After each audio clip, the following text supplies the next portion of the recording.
So if you don't know, I've been doing like the one-on-one like perspective thing here on Zoom.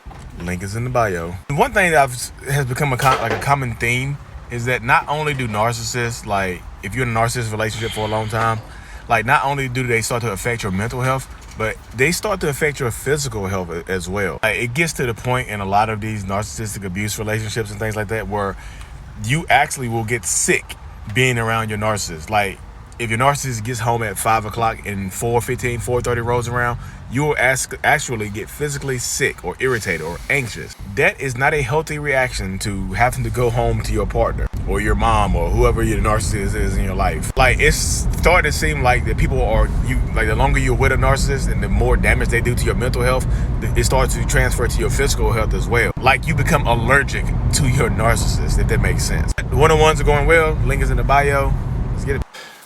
What is going on, beautiful people? Welcome to another episode of A Narcissist Explains. I am self-aware, diagnosed narcissist Lee Hammock, and I use my platform to raise awareness for narcissistic personality disorder, get more people into therapy, and also in the process of doing all of that, validate the victims and survivors of said disorder. This series right here is just dedicated to taking my YouTube shorts and my TikToks and making them longer. They are 60 seconds or less. This is going to be longer than 60 seconds. The one you just watched was about how staying with a narcissist over an extended period of time can make you physically sick. It can start to have physical ramifications as well as the mental health issues and things like that it causes. So we know, long-term gaslighting, long-term manipulation, long-term questioning your reality in a relationship with a narcissistic person or a toxic person over an extended period of time can definitely 100%. It can mess your mind. It can make you think you're crazy. It can make you stay in it. It can make you, trauma bonded. It can make you stay in a relationship long as crap with a narcissistic person that you really don't need to be. But the physical symptoms are high and they are coming. Because the longer you stay in that relationship, the physical symptoms literally can outweigh the mental symptoms. Sometimes I can't even talk this morning, y'all. Bear with me. Let me stretch my neck. The physical symptoms can sometimes outweigh even the mental symptoms because, like, I always ask people, like, how do you feel when that narcissist is coming home? When your significant other, your dad, your mom, whoever it is, husband, wife, spouse, whatever, brother, sister, whatever they are coming home, whatever you have to see this person, how are you feeling? And people have physical reactions. They get hives, they get headaches, they get sick, they get sweaty, they get anxiety raises through the roof and things like that. They start to get triggered. They get tired and things like that. That isn't your body. Look, y'all, if your body is literally rejecting a person, it's time to go. It's literally time to go. When that person doesn't, if it's an intimate relationship and that person doesn't arouse you anymore, it might be time to go. If it feels like an obligation as opposed to pleasure when you're being intimate with somebody like that, it's time to go. It's like an obligation. Like, well, I guess we're together, so let me go ahead and get my cheeks clapped, or let me go ahead and clap these cheeks, I guess, a little bit. You know what I mean? It's time to go because you can gain weight too. I talked to a woman the other day, a sweet older lady, said that she had been in a relationship so long she didn't even recognize herself. She was like super, super sad. She's like, she had gained weight. Her voice has changed. Like she's physically sick all the time and things like that. And she pretty much said her husband doesn't even care about her. Like he hates her. And I asked her, like, well, you think he would care if you die? Like, I don't know. She's like, no. He's like, I don't think he'll kill me, but if I died, he wouldn't care. I was like, goodness gracious. That right there, y'all. I mean, I think she's dead set on staying, but like, she said she did right. You can just tell her energy was like, she was, you can tell her energy was super low. It just was. You know, I was just dealing with that situation and coming and just messing with. I was like, oh my goodness. Just hearing some of those stories is super sad because she said she didn't physically recognize herself anymore because it can cause your cortisol levels raise up when you're under stress. A lot of times when you're dealing with these toxic people, these narcissistic people, your stress levels raise up and you gain weight. And guess what? From the narcissist perspective, when you gain weight, you look less appealing to them.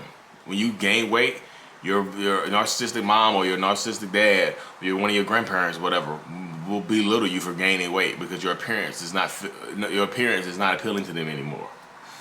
I would say you gain weight, You don't feel the same. You have less energy. Stress causes, this is the cause of stress right there, y'all. Stress for many in a relationship. People you see the symptoms, you see the signs, you physically sick and things like that. You get the headaches, you get coughs. How do you react? I know everybody reacts differently. And the narcissists, they cool. They're like, you don't feel the same anymore. You don't look the same anymore. And they'll treat you terribly. They'll treat you terribly based on your physical reaction to them. Like, literally, you gain weight. I don't want to touch you. Withholding affection now. Now you get with affection withheld from you. You're tired all the time. You're tired all the time. You don't want to do it. You don't want to do it with me anymore. So I'm going to cheat on you. Now they're using that as an excuse to cheat on you because your physical symptoms, your physical symptoms in the morning. I mean, not in the morning. People keep texting me. That's why I keep looking over here. I gotta turn my Apple Watch off. My Apple Watch, my phone, and my MacBook are all right here receiving messages from the same person. So sorry, y'all. Yeah. You need to, like, in these relationships, like I said, staying in these relationships for an extended period of time can really, if you are physically sick and stressed and gaining weight, you have less energy for your kids. So it not only starts to affect you, it starts to affect your kids as well. If you have kids in this situation, it starts to affect your homework, your schoolwork, because you can't study for a big test if you're under stress. And if you fail that test, the narcissist is going to clown you. They're going to blame you. Even if you pass that test, it's not going to be good enough. But you know how it is. We narcissists, like, nothing you do for a narcissist is going to be good for us anyway. It's not going to be, anyway, it'll be forgotten. Thank you. I need more. Thank you. Give me more. And things like that. So you got to kind of decide when you stand in a relationship, is it worth your youth, your time, your effort, and your energy? Because the longer you stay, the harder it is to get out. Especially if they get you, if regardless of the position. A narcissist might try to get you pregnant really, really quick, or try to get pregnant by you really, really quick to trap you. Then you gain weight.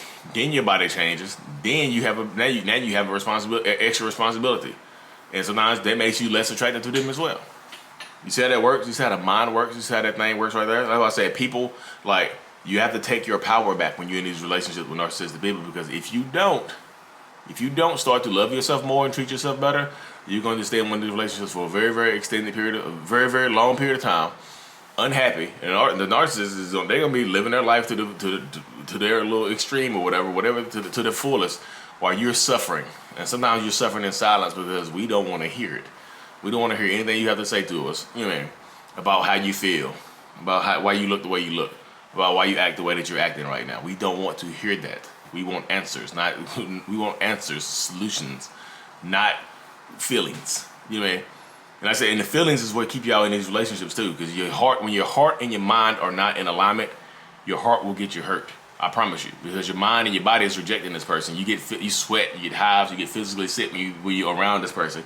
You're not physically attracted to this person anymore. The person doesn't arouse you anymore, but you're in love. Your heart, I'm in love though. My heart, I'm in love. Your heart will get you hurt. Your intuition is there for a reason. These bodily reactions are happening for a reason. And this reason is to protect you from this person. You know what, y'all? Thank y'all for tuning in to another episode. I really, truly appreciate every single one of y'all. So thankful. Mental Illness is out. Peace.